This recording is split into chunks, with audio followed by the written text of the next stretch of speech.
মেহেরপুরে তাপপ্রবাহের কারণে ঝরে পড়ছে আমের গুটি, ফলে দুশ্চিন্তা দেখা দিয়েছে আম চাষি ও ব্যবসায়ীদের মধ্যে। লোকসানের ভয়ে আম বাগান কিনছেন না পাইকাররা। গুটি ঝরা বন্ধে গাছের গোড়ায় পানি, সার ও কীটনাশক দেওয়ার পরামর্শ দিচ্ছে কৃষি বিভাগ। বান্ডেল থাকলে প্রতি সেনমানিতে টাকা বাঁচবে। বিকাশ সেনমানি বান্ডেল কিনে জিতুন প্রতি লেনদেনে। মেহেরপুরে গাছে গাছে পাতার ফাঁকে ফাঁকে দুলছে আমের গুটি, তবে তাপপ্রবাহের কারণে ঝরে পড়ছে এসব আমের গুটি। ফলে এবার আমের কাঙ্ক্ষিত ফলন নিয়ে শঙ্কায় বাগান মালিকরা।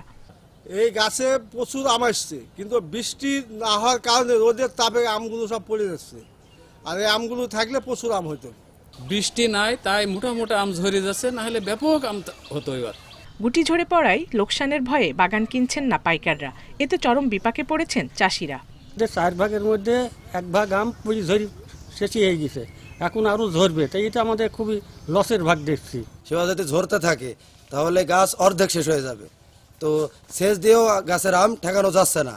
তো এই পরিমাণে যদি হয় তাহলে তো আমাদের ক্ষতি হয়ে যাবে। এদিকে গুটি ঝরে পড়া রোধে বাগানে পানি ও কীটনাশক ব্যবহারের পরামর্শ দিচ্ছে কৃষি বিভাগ।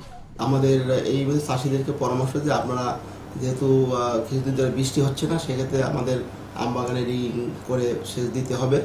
ফ্ল্যাট যদি সেচ দিতে তাহলে আমের বাগানে টোটাল বর্ডার দিয়েও ফ্ল্যাট করে সেচ দিতে পারে, তবে রিং পদ্ধতিতে সেচ দিলে ভালো হয়। তাহলে আম ঝরা থেকে তারা যে ঝরে যায় সেটা ঝরাটা রোধ করা যাবে।